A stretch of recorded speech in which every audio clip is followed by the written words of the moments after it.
Now the time has come for our Capstone session, a session that asks, can clean air be our Olympics legacy?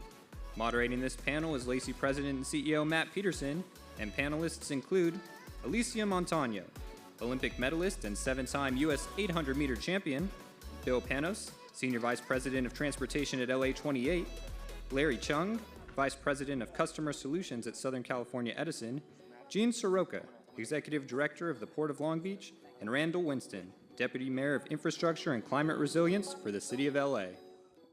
All right, thank you for everybody sticking around into day two here at the Intuit Dome. It's been an incredible couple days. Yesterday morning, we had the room packed, standing room only, when Russell Westbrook was here, and we're here for the Capstone panel, where we're going to talk about from the voices and expertise of some incredible leaders in each in their own sector about what we're going to be able to get done by 2028. We've heard from Mayor Bass this morning. We heard from Mayor Richardson earlier today as well. Former Mayor Garcetti. We had Mayor Dawson here. We had 4 different mayors from different eras here in the room. But we're here with leaders in infrastructure and someone who is bringing a voice that we haven't really had in this conversation, who's going to talk about a different form of infrastructure.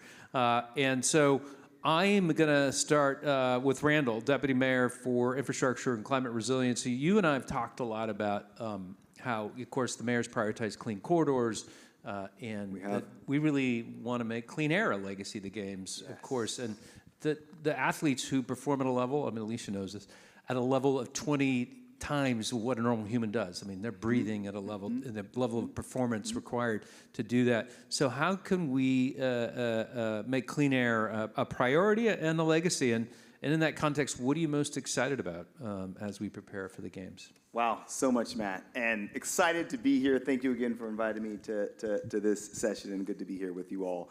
The mayor kind of charged this game with being a games for all, and I think that is what I'd first say about kind of a core deliverable in the context of clean air for everyone, for the city, not just for the games, but for the legacy of the games. First, what will happen LA through massive mode shift, transportation mode shift. Second, cooler neighborhoods, and third, I'd say an equitable economy. First, with mode shift and what that means for our air. Now, we're seeing a bit of that right now with the World Cup and the fan zones, but the amount of infrastructure investments underway that will be online that's changing the way people move about LA is unprecedented. To name a few, we've got the D-line extension all the way through to Westwood, bus rapid transit improvements from the San Fernando Valley to downtown to Vermont and beyond. So much that's happening. LAX with the people mover, LA River, and the bike path there that will stretch from the valley again through downtown.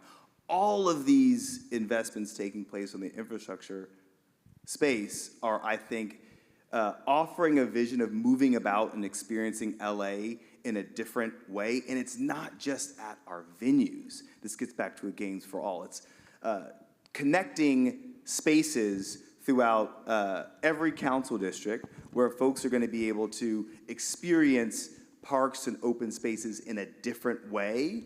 And I think with the increased connectivity outside of vehicles that people are going to be experiencing at a scale literally unprecedented, I think that's going to, really show the promise. We add to that, as I mentioned, cooler neighborhoods, and this is right at the ground level. Increased planting, increased shade, cooler streets, as folks experience, again, not just what's taking place in our venues with the Games, but around them in our parks and in other public spaces. We had a chance to see this in Paris with the Games, where the mayor there envisioned an experience of the Games beyond just the venues. And we want to do more and do better for our neighborhoods. And third, a more inclusive or equitable economy. And I think that that's important for clean air, and I get, Matt, that that's not directly associated with clean air, but in a way it is. I think we need to see how the legacy of the game is economic opportunity and investment is critical to the game's legacy too. Absolutely, absolutely. with Procure LA, with Ramp LA, creating opportunities for small businesses, local businesses to thrive and thereby create great jobs for our region. Yeah. So Thank you. Thank you. I'm going to come back to you later about something in your previous portfolio you were working on. But, Gene, you're at the center of what is one of the key drivers of our economy in this region. I mean, one of the reasons we're the third largest metropolitan economy, the 5-county area, is because of the Port of LA, is of course the Port of Long Beach, but all the goods that come through, over 40% of the goods that come into America come through the two ports. An enormously important role that you play. Talk to us what you're most excited about as you see over the next couple years of what you can accomplish. Obviously, you're moving goods every day, but this is going to be a big moment for everybody, and you're going to be on the world stage once again. So what are you most excited about? Well, many of us, Matt, who really have a deep appreciation for history, try to do a little bit of comparison to see how we can raise the bar. And if we look back to the most recent games in '84, a couple really good things came out of that. It was about designing a transportation network, not only getting folks to and from venues, but how do you carry on all the business in this very large metropolitan area? So from that date forward, we, along with the Port of Long Beach, the Western Railroads, county and municipal governments throughout the region built the Alameda Corridor. And it's a 22-mile-long railroad line that removed 200 grade separations. So meaning, when we used to drive our kids to school and you had to wait at the railroad tracks with the arms coming down, or we were going to work and you had to sit there, that is gone compared to what it was in '84. We also put railroad tracks at all of our facilities at the Port of Los Angeles. So compared to the '84 games, we no longer have to truck all this cargo out to a big railroad depot, then put it on a train to get it out across the country. We can do all that at the port. The combination of those two infrastructure investments took thousands of trucks off the road each week, month, and year. And now here we are coming into the 34th Olympiad. We've got an entirely different structure than we had during the most successful games in Olympic history. The second piece to this is 20 years in the making, but is so appropriate now. With your good help and a number of others around the region, we developed, along with the Port of Long Beach, what we called a Clean Air Action Plan. And it was a way to keep growing the economy, creating jobs, but reducing pollution, and reducing that pollution, especially in areas where our residents were so close to the action. Not just at the port where the water is, but where all these trucks go, down the 91 freeway, the 60, the 10, through city streets, on state highways. Today, I share with you that we've got the lowest pollution per shipment since we began measuring 20 years ago. And we're not done yet. We've still got a runway here coming up of another 4.5 years to get all of our operations on the docks at the ports zero emission, whether it's battery, electric, hydrogen, synthetic fuels, to keep even that localized air that much cleaner than we had before. So if we can do our part and move the cargo really smoothly in areas that don't get in the way of our school buses, our commuters, and our fans that are going to the venues, we're doing our part there. And by continuing on this great trajectory of reducing pollution, we'll be a partner in what hopes to be the cleanest games ever, as Deputy Mayor Winston said. Yeah. Thank you, Gene. I'll come back to a couple specific items you're working on. Larry, you, Southern California Edison, obviously we've had a few folks from DWP, our partner at the LaCretz Innovation Center, which you know well. But really, Edison covers so much of the Southern California territory. And serves so many customers in our region, and is a critical partner. You know, when LACI was honored to be co-chair of the Games Energy Council Transportation Electrification Committee, you and your colleagues were part of that, and of course just are key to delivering all electricity. What are you most excited about on behalf of Edison as you look at this opportunity that the games represent? Yeah, I think so. You know, I think the Deputy Mayor, Gene, have said it well in terms of the opportunity that we see in the next few years. To give some context, obviously, I think you all heard from Mayor Bass earlier, but when the bid went out from Mayor Garcetti and predecessors, right, this was billed as a zero build games, and I think that was a main part of why the city of Los Angeles was chosen. I want to make sure, though, that when we think about infrastructure, we were talking about venues.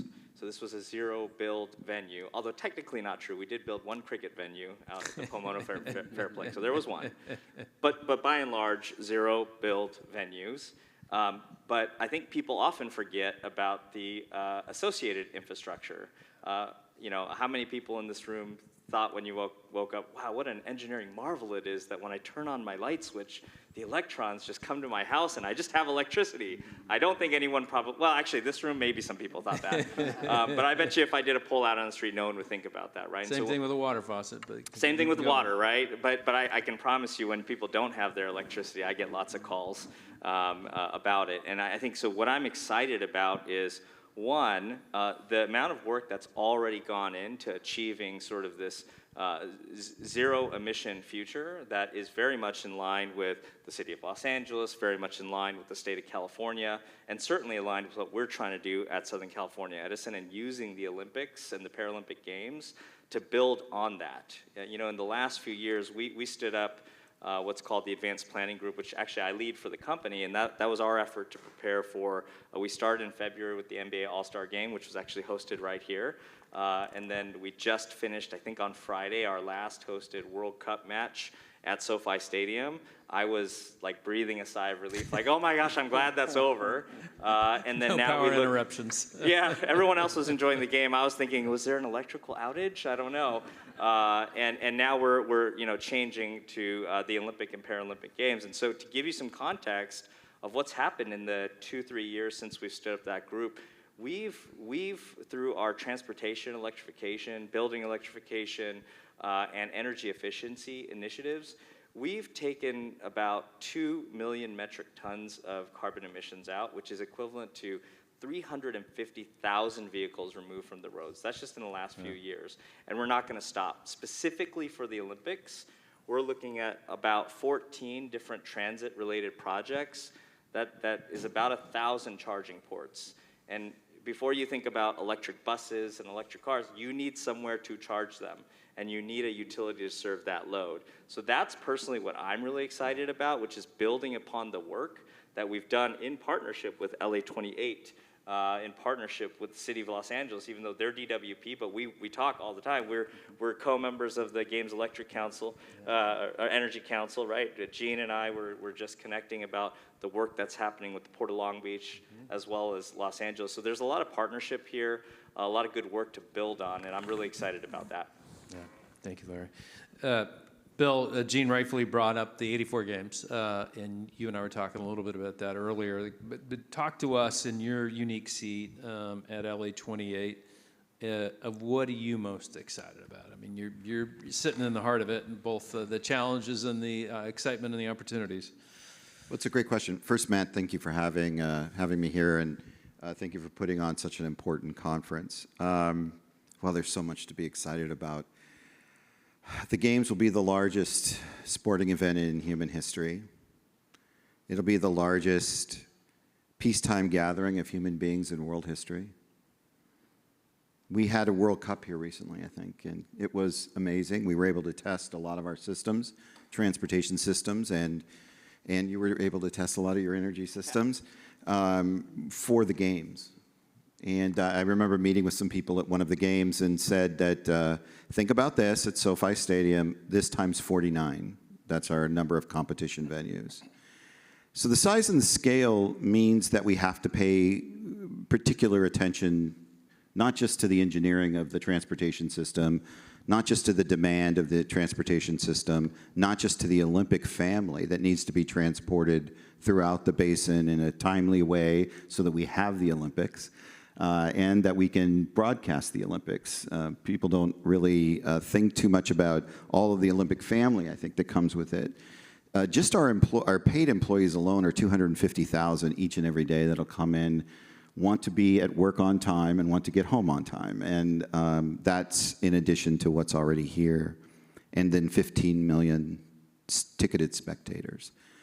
in addition to the people that live here. So we have to be particularly careful about what we're doing, but we also have to be particularly aligned with all of the agencies that are here, of course, with our host city and LA, and aligned with the Port of LA, aligned with Southern California Edison, aligned with Metro, aligned with all of our incredible delivery partners that are going to help us deliver the games.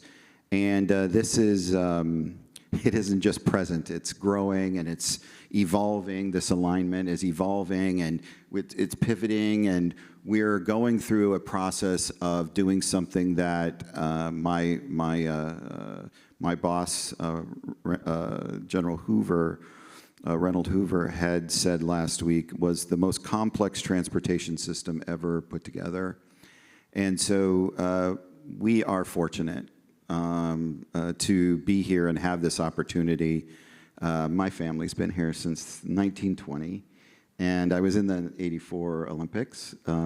People asked, well, what event did you run? And I said, well, I was one of the mascots. I was one of the Sam the Eagles. And I didn't know that. I love that. And so, and it was a great games, and it was a high-performing games for a lot of different reasons, and we're borrowing those reasons. But we are committed to making sure this is the cleanest games ever, to making sure that we use the assets that are already here, the transportation assets that are already here, the people, the staff, the teams, the leaders, all of the assets that Los Angelinos have been investing in for decades and decades. We're going to use the assets that are already here. And that has never been done at this level before, and it's actually a great model for future Olympics, and they intend to use it. That's what I'm excited about. You know, what behind what you said, Bill, is really collaboration. I mean, we're talking about an unprecedented regional collaboration between agencies, interagencies, the state. I mean, it's at every level that the games are a forcing function to happen. And well, collaborations doesn't sound sexy and exciting. It's a big deal. Everybody on this panel knows that. Well, Alysia, you were telling me about something, I don't want to give it away, but that you're excited about that the 2028 games are going to bring. But before you share that, which I think is nearly brought me to tears listening to you tell me that, talk to us about what you're excited about in terms of infrastructure in a different way. I mean, everybody up here is a leader in infrastructure, but you're thinking about infrastructure in a different way. Absolutely. Well, Randall touched on it a little bit. I'm Alysia Montaño, Olympic bronze medalist. I am a mother of 3, and I've had an opportunity to pursue my career, thank you, as an athlete and also write the new playbook of what it looks like to support mothers in sports. Yeah. As I was coming up in athlete and sports, signing contract when I'm 20 years old, within our contracts weren't existing things that didn't create more barriers for mothers, like maternity support or any of that infrastructure when we go to travel.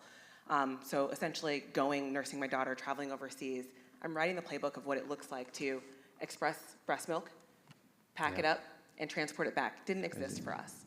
So can I make you pause for a second? Because I don't think most people realize you ran a race. And you were 8 months pregnant? I did. I ran. And you won the race. I won for mothers everywhere. Okay, thank you. You placed whatever it was like extraordinary human feat. Thank you. Blessings and oh my God. That context is very important, actually, and it is part of where that me building this playbook looked like. I came into my motherhood with no protections of what it actually looked like. There were next to no mothers that were continuing their careers because they were essentially pushed out because of all of the barriers and the lack of infrastructure that supported them to do it.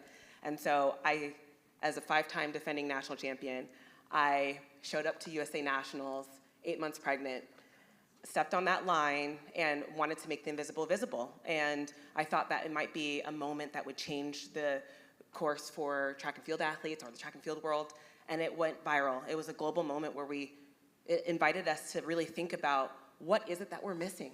Whose voices aren't we including in the change that we want to see in the world? And I recognized then that I have an opportunity to use my podium moment as a podium moment for all mothers.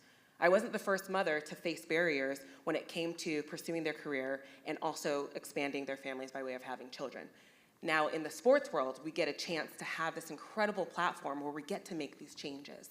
And so I set out to continue to make that invisible, the many visible areas that mothers see every single day, but also visible to the entire world. And so going, competing, winning nationals then, after having my daughter, that nobody expected to happen. They're like, well, you know, she's a mom now. She can't, yeah, she's done. And I came back and I won nationals at 6 and 10 months postpartum. I broke an American record. I won a gold medal and a silver medal. Yeah, give it up. Amazing. But all of that was a part of a process in me piloting. Speaking of piloting and innovation. Exactly. What I wanted to see in innovation and in infrastructure for the next steps on how we really create an equitable and sustainable model for families everywhere. And I set out to now make the playbook that includes things like, how do we make more access to safe and equitable lactation accommodations for mothers? We face this in the workplace every single day. People probably didn't expect that athletes were facing this too. At these games, we have an opportunity to include not only for the athletes, at every single venue that they compete in, expect that there are mothers there that are competing and they're hiding their motherhood and the barriers that they're facing in order for them to be excellent.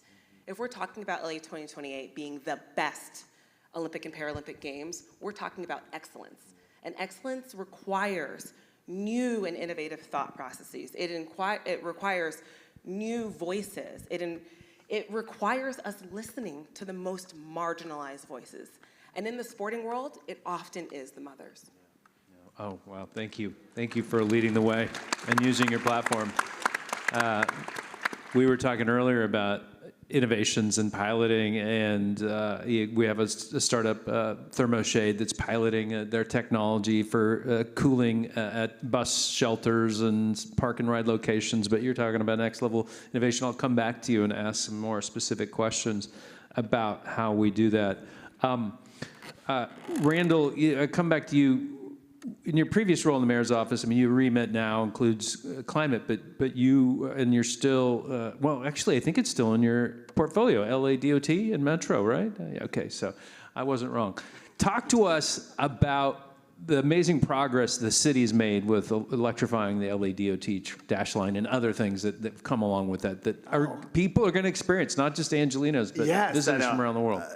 Well, thank you, Matt, for touching upon that. And I think it's why I kind of opened my initial comments on transportation, because it's so exciting. We have the largest electrified bus fleet in the nation right now with LADOT, the largest public EV charging network in the nation. And we're marching to build more, especially in areas that have been disadvantaged or without access to public charging.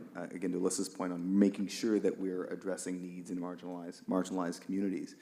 The mayor, at the start of July, became chair of LA Metro. LA Metro rotates its chair, board chair every year, and what a moment, right? We've got lessons learned. We're just now wrapping up the World Cup. If you heard from numerous folks here on the stage, you may have seen the articles about kind of the sort of articles sort of in disbelief expressing how Angelinos and others sort of fell in love with transit and transportation.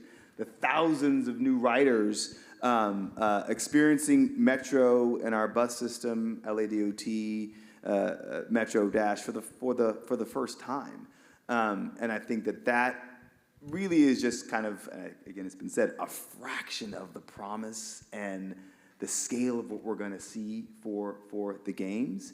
To give a little bit of a sneak peek, I think, of what's to come, in addition to marshaling forward with electrifying both our bus fleet and beyond, we need to expand access. We need to find ways to lower the cost of transit for those who are most transit dependent. Beyond the games, of course, the games, there will be a supplemental bus system, thousands of new buses brought to bear to provide transportation for our athletes, for those visiting the city, and what will be a transit first or car free games, as we like to call it, but expanding access is part of that. Expanding the ways in which people can use transit. So integrating what is sometimes, do I use a tap card, do I use a credit card, do I use this card, that card? making it much more direct, easier for folks to be able to have a universal system by which they can access whatever mode of transit to get from point A to B and beyond. And also thinking about transit in different ways. We aren't just talking about, buses and other modes of electrifying transit, but getting folks on their bikes, on their feet, and connecting those places right in different ways. The LA River, long-standing goal of making the LA River a backbone of our system. I think, Matt, you know it better than I do. You were, a decade, 2 ago? When I used to wear another hat there up in Sacramento. But now is the opportunity. Just month before last, the mayor, in her role on Metro, helped to form a joint venture between the city, between Los Angeles, between the county, to really accelerate building out LA River Bike Path downtown and connecting with work that's already underway in the North Valley. So another, I think, tremendous opportunity to connect neighborhoods, get folks out of their car, clean the air, and connect spaces in a way I think that's very exciting. It's great stuff. As you know, LACI's partnering with community groups and LADOT in South LA on an e-bike sharing program. How do we show people that there's an alternative to a car if they can't afford one, or they need to get to work? Or we had somebody in one of our pilots ride from South LA to LAX to get a job. They got the job interview. They got the job thanks to the e-bike. I mean, so there are other ways other than just traditional transit for last mile, first mile solutions, but other forms of transportation as reliable and affordable as it can be. Gene, you talked about this history here and the trajectory and all the amazing things that have happened and the improvement in air quality, and you and I've talked about this, and we brought it up earlier. Goods movement is a huge part of the economy, and there's huge progress that's been made, and it's still the largest source and aggregate of air pollution in the region. We've come so far as a region. I mean, the air quality is tremendously better than it used to be, yet we still have the dirtiest air thanks to NOx and smog-forming pollutants. Talk to us about some of those investments and innovations that you're seeing that you're excited about at the Port of LA, out in the industry. I mean, you're working on the green shipping corridor with China and Shanghai, I believe, with C40. What are you seeing that is that the world may or may not see directly, but is going to be talked about because of the tremendous progress you and your colleagues are making? Yeah, that's fantastic, but I'm still mesmerized, and I have to throw in one anecdote. Alysia, my mom was a flight attendant in the early 60s, and that was a time where you couldn't be married, you couldn't be engaged. If you were expecting, you lost your job. You had height, weight restrictions, and you had a whole host of other things. She went and started organizing and helped create the first flight attendants union in 1963 before she got engaged to my dad, who also worked for the same airline, American. But what you've done is next level. And I'm touched. You're here. I'm absolutely touched, because our family experienced what that was like, not recognizing, not seeing, maybe objectifying in certain ways. Oh man, you are something else. Oh my gosh, thank you You're for here. sharing Thank that. you. And thanks to your mom. Yeah, It really thank you to does your take, mom, Gene. one person at And a it's time. generational, and it's keeping that dialogue going. If you're not at the table, you're on the menu, and that's the way you got to keep it going. Just awesome. Thanks. Thanks what for sharing was your that, question, Gene. Matt? I don't know how we come back from that. That is, Gene, I've never heard that still story. in a daze. My No, we've Lord. done a lot of stuff at the port. Yeah. That's second to what this That great, is, I mean, to that what is this great tremendous human being progress. has The done. your mom and Alysia have advanced humanity significantly. Right. Thank But you. Now switch it to another human aspect of these games, and that's the athletes, right? From all around the world, including our hometown team. We want to make sure Los Angeles is the platform where they can thrive. And part of that is having a great environment, the support of a great city, county, state, the volunteers that are coming out of the woodwork to help, and to make sure these venues are absolutely pristine. The LA Coliseum is going to host events and ceremonies for the third time in its long, proud history. And we're hosting now for the third time. The thing that jazzes me up a little bit is we're going to be hosting 6 sailing events at the Port of Los Angeles, and the first events to be held since the 32 games. So we're gearing up with LA28, and we're doing all kinds of infrastructure stuff, and we're going to welcome people down, and it's going to be super. But I want to make sure that at least we play our part in making sure the environment, the air quality, and the quality of life is good, knowing that you're at the hub of transportation. You got big ships and trucks and trains and all this pollution and all that. We've done great. But now you're looking at that athlete and you're saying, if I could make just a little bit of a difference so they can perform at the highest level and realize their goals and the goals of all of us that we share together with those athletes, man, that would be huge. So a couple things. If you look at, I don't want to geek out like we do down at the port, but you look at these big ships that come in. Our biggest trade lane is from Shanghai and China to LA. If we can reduce the pollution off of those ships coming that way by 10%, that's all the pollution in the Port of Los Angeles for 1 year. So that's why we are hustling, working on synthetic and renewable fuels. We've already done it once with e-methanol. But to get these ships that now have 2 gas tanks using these synthetics, we can knock pollution out in a major way. And it's going to take a little guts. It's going to take little elbows here under the boards being in the practice facility to be able to nudge people the right way and get that rebound. But I think we're going to do it. On the trucks, we've got an eye on the price, but they're so darn expensive. And it's not what's more important, the lungs of our citizens versus how much a truck costs. But most of the people who drive these trucks make about $70,000 a year. Most of them are Gen 0 or Gen 1 Americans, and most have small businesses, and we classify that as 5 rigs or less. So while we're making some good inroads and we're helping with investment, city, mayor staff, all of us band together, we got to keep finding ways to make those kind of trucks affordable to the people that need them most to put food on their table. And it's rallying big companies, corporate America, global corporates, to help us with this, align with policymakers and people like us that are just out there jamming every day to make the place better. And then hopefully just one athlete feels the difference that this entire community is behind him, and that's where you get the motivation. Mm-hmm. Thank you, Gene. Earlier today, we had Commissioner Nancy Skinner, former state senator, here, and we've been working with her and Jamie Callahan in the governor's office and other Tok Somashakan and CARB, and it's like, how can the state play a role in helping remove these last obstacles or inject a little bit of money? And one of the cases we kept making with CARB, we've been making this case along with others, like remove the cap on your fleet incentives on your vehicles, because Gene just said it, like they kept the fleet below, you had to be 30 trucks or less, I think it was. But most of those small companies can't afford to transition right now. So we need the larger players to be able to transition. And so I got a text, I won't say from whom, but somebody that looks like they may be revisiting it to figure out how we can get that moved so those larger companies who have the balance sheet can't afford to transition. Of course, the Tesla Semi, Lincoln Transportation, and the Resnicks up in the Valley, Central Valley, are going to do some exciting things with the Tesla Semi. So, but thank you, Gene, for that.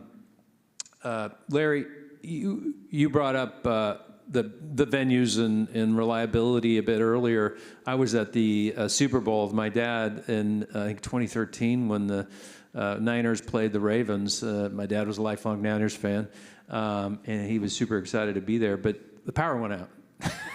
It was 20, I can't remember what year it was, but like I'm sure every event planner, major event planner in the world, go, "Oh my God, I'm so glad that wasn't me." But like, how? Talk to us about that. That's one. The redundancy, obviously, through the Games Energy Council is critical for every venue. But Edison's also been leading on innovations like flexible interconnection and other ways to figure out how do we get assets online quicker and provide the reliability we need. Talk to us a little bit about that. Yeah, one of the things that we've done to prepare for these games is, we were at the 24 Paris Games, 26 Milan, and if you all remember, actually, I know, because the very first event for the 26 Milan Games, curling, the power went out within the first 5 minutes, and I went, oh, crap. And I went, please don't let that happen to us. I mean, they got it back on pretty quick, but that is like literally my nightmare. I have not been able to enjoy any World Cup match. I'm not going to enjoy the Super Bowl this coming year. Like that's my nightmare.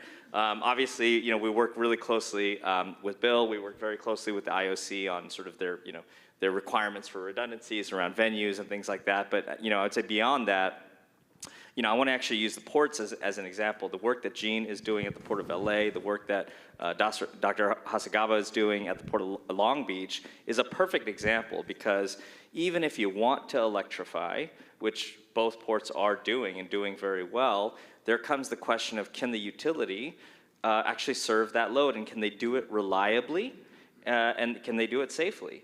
And so we have to look at things like, let me back up one second. And they need it now, by the way. So when we even think about the Olympic Games, Paralympic Games, right, when we talk about, EV buses and transporting athletes and doing all these things, you need that infrastructure to charge these resources and then have the load capacity available on these circuits to make sure that that vision comes to life. And so when it comes to major hubs like the port, we are load constrained, and we have to figure out how to serve that and do it reliably, as I said. So, a traditional piece of utility infrastructure, a distribution line, for example, on average takes minimum 3 years to build out. Don't get me started on sub-transmission and a transmission line. There's one transmission line I worked on that actually took 22 years, and they just broke ground, by the way, this year. 10 years after it was already permitted and approved. I'm guessing you know which one that is. You're welcome. She's like, yes, we need the reliability. And so if you think about that, right, it is not an option to take those traditional routes to build out that infrastructure to serve the much needed load. So we as a utility have to become much more creative. We need to look at bridging power solutions. We need to look at compact substations, because at the port complexes, you're landlocked. It's not like someone's creating more real estate, right? So we have to look at higher capacity conductor, right? So think about, like, you have a pipe, maybe we just widen the pipe a little bit, right? It's sort of a layman analogy there, but can we push more juice through the distribution lines? That's a much easier, faster, safer proposition than building out an entire new circuit. By the way, this is all overlaid with the theme of affordability.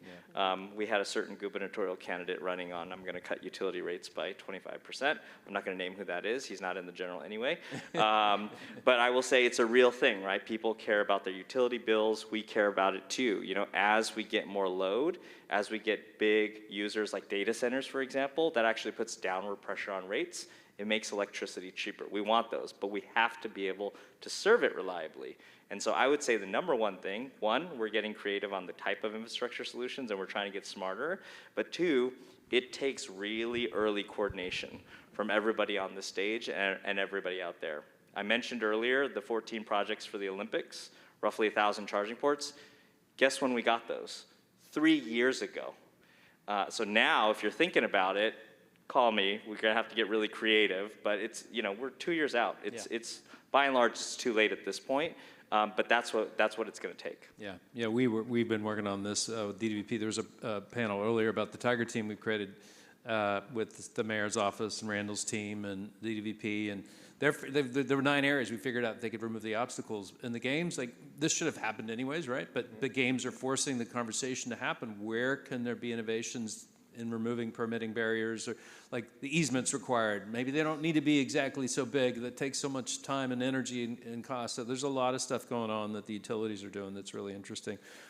Bill, you've been in the transportation and transit world for a while, and there's, LA is really where the future is imagined and brought to life, and we're the land of early adopters. What are you seeing? Obviously, the bus service and getting the supplemental system working is critical. The private fleets for the athletes, and how to get as many of those electric cars from Honda as possible. But like, what are the innovations that are coming that you're seeing? I mean, are we going to see VTOL? Are we going to see, like, I don't know, who knows? Of course, autonomous vehicles. Maybe this is the first time somebody from another place rides in a Waymo. What are you seeing that is, or is it just the delivering on the basics, the bread and butter?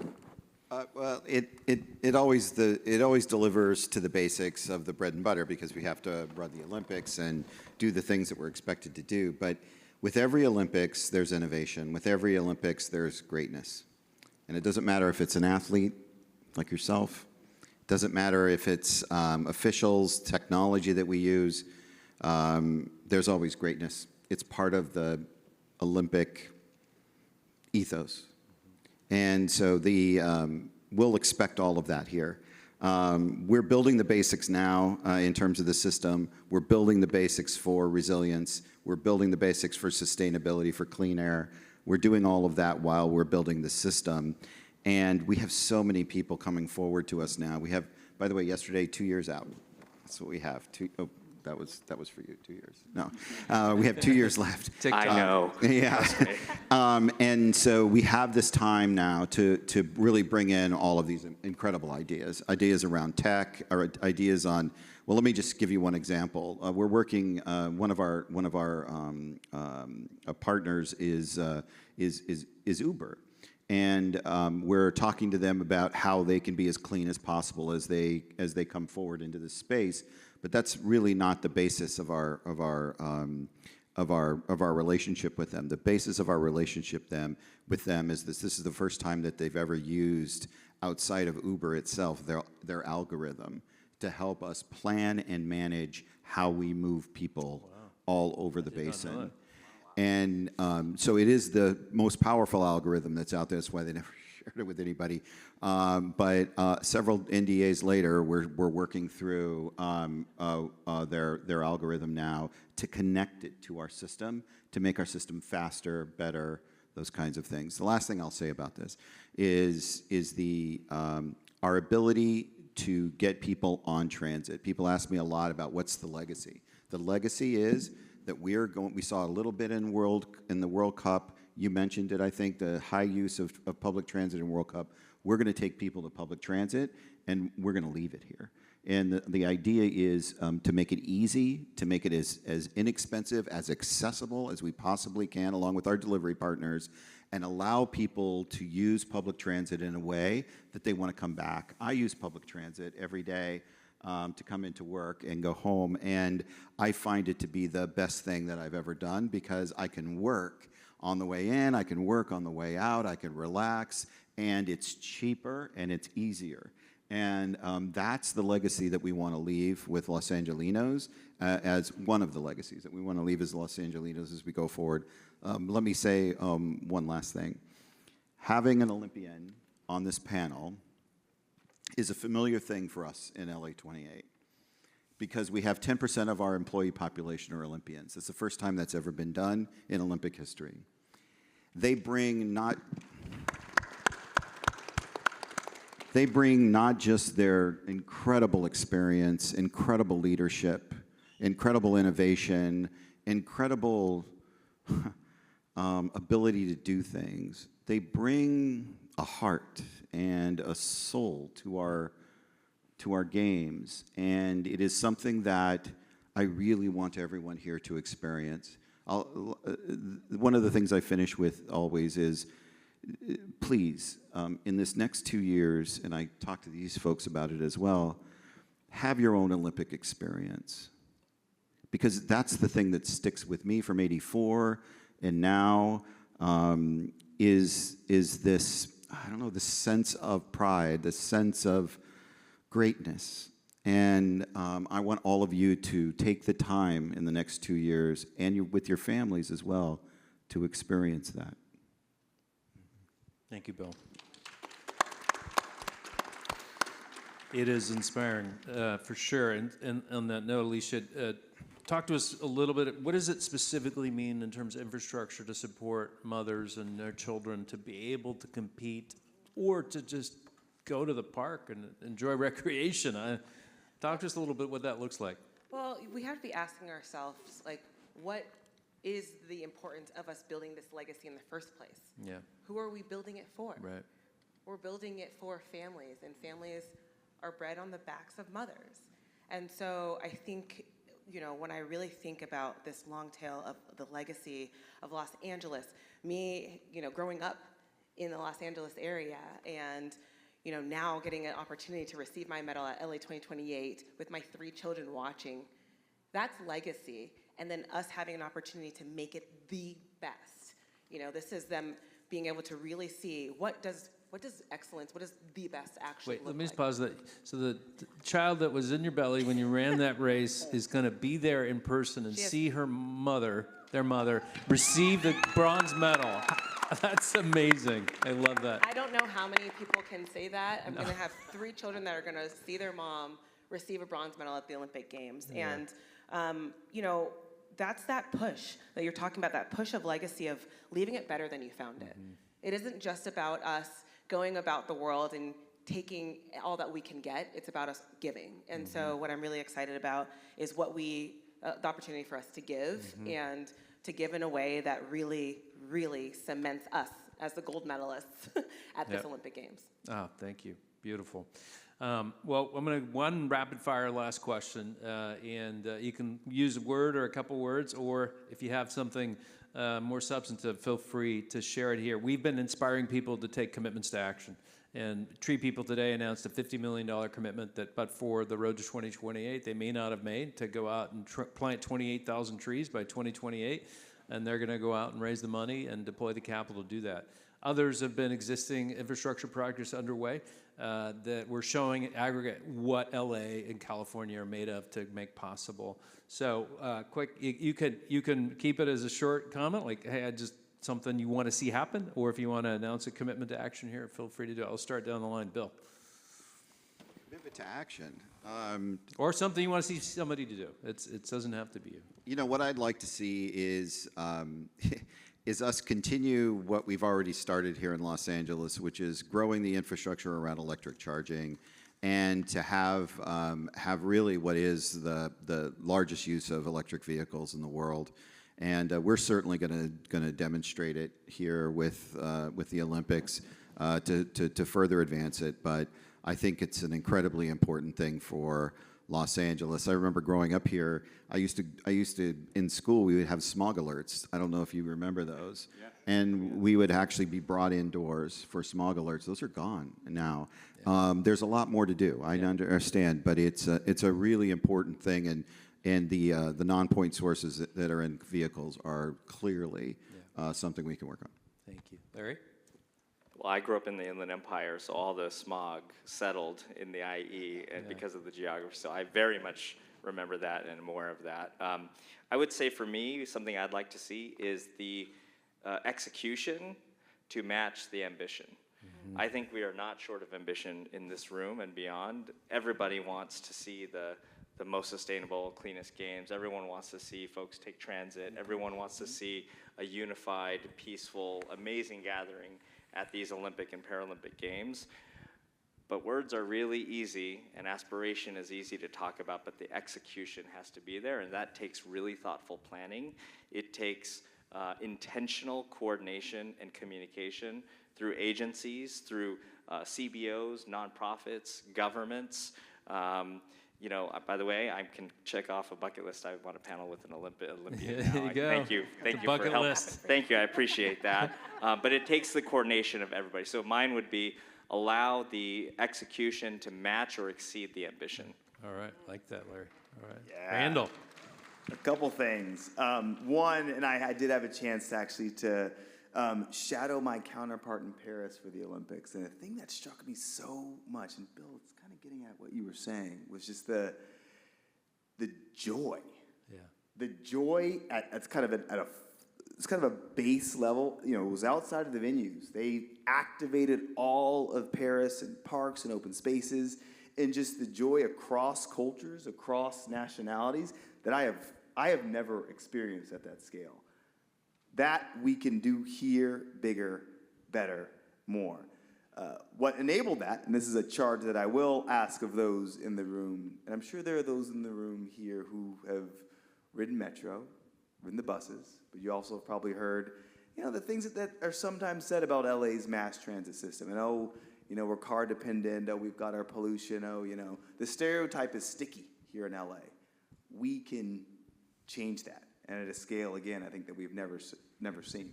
So I'd ask all of you, those who've not ridden Metro or our bus system, to ride Metro.